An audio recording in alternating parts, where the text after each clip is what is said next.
नमस्कार साथियों, जय हिंद। मैं प्रबल प्रताप शाही, आपका साथी। आशा करता हूँ आप लोग स्वस्थ होंगे, मस्त होंगे और इस नफरती दुनिया से कहीं न कहीं दूर होंगे। जैसा कि आप लोगों ने पिछले कुछ दिनों से देख रहे हैं, पूरे हिंदुस्तान के अंदर आग लगाने की कोशिश की जा रही है। हिंदू मुसलमान के नाम पर एक दूसरे को लड़ाने की कोशिश की जा रही है। कभी शोभा यात्रा निकाला जा रहा है, कभी मस्जिदों पर भगवे झंडे लहराए जा रहे हैं, कभी मस्जिदों पर झंडा लहराया जा रहा है और एक दूसरे को लड़ाने की कोशिश की जा रही है। और हम हिंदू और मुसलमान मिलकर एक दूसरे से लड़ भी रहे हैं कुछ जगहों पर, जैसे खरगोन में, करौली में और अब जहांगीरपुरी में। मैं 1 वर्ष पहले आप सबको ले जाना चाहता हूँ। 1 वर्ष पहले की यात्रा आप लोग करें। यही समय था अप्रैल का, जब कोरोना की दूसरी लहर आई थी। और याद करिए वो हिंदू दोस्त जो किसी अब्दुल चाचा या गफूर मियाँ के ऑक्सीजन सिलेंडर लेने के लिए उनसे मिन्नतें कर रहे थे, उनके यहाँ लाइन लगाए हुए थे। या ऑक्सीजन कंसंट्रेटर लेने के लिए कुरला में किसी अब्दुल करीम भाई के से बातें कर रहे थे। याद करिए उस हिंदू मित्र को जिसके प्लाज्मा से किसी मुसलमान व्यक्ति की ज़िंदगी बची होगी। उस कोरोना काल में ना तो हमें शाहीन बाग जाने में डर लग रहा था, ना चांदनी चौक जाने में डर लग रहा था, ना मयूर विहार आने में डर लग रहा था। और अब जब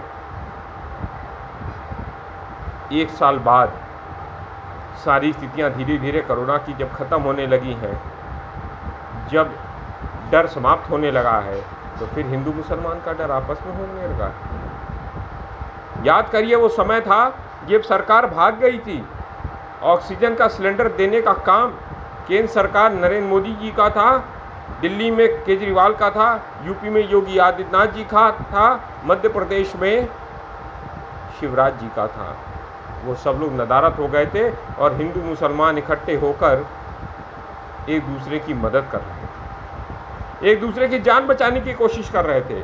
मैं अपनी बात बता रहा हूँ, मैं दुनिया की और किसी और की नहीं, मैं अपनी बात बता रहा हूँ। मैं एक हेल्प ग्रुप चला रहा था जिसमें एक मुसलमान लड़की अपने हिंदू सहकर्मी जो ऑफिस में काम करता है उसके लिए ऑक्सीजन सिलेंडर और कंसंट्रेटर के लिए मुझे फ़ोन करती है और उनकी पत्नी का नंबर देती है। एक मुसलमान व्यक्ति की पत्नी के लिए जो उसकी भाभी लगती है, हिंदू आदमी मुझे फ़ोन करता है और प्लाज्मा की मांग करता है।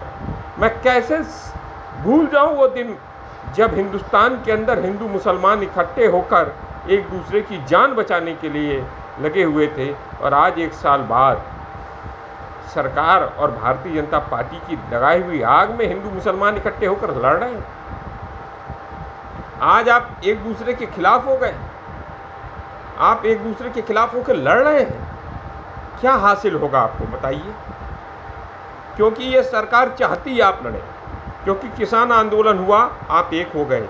मजदूर आंदोलन हो रहा है, आप एक हो गए हैं। बेरोजगारों का आंदोलन हो रहा है तो आप एक हो गए हैं। सरकारी कर्मचारियों का ओल्ड पेंशन स्कीम का मांग हो रहा है तो सरकारी कर्मचारी इकट्ठे होकर मांग कर रहे हैं। आंगनवाड़ी कर्मी, आशा बहुएं, संविदा कर्मी सब इकट्ठे होकर सरकार से अपनी वाजिब मांगे मांग रहे हैं।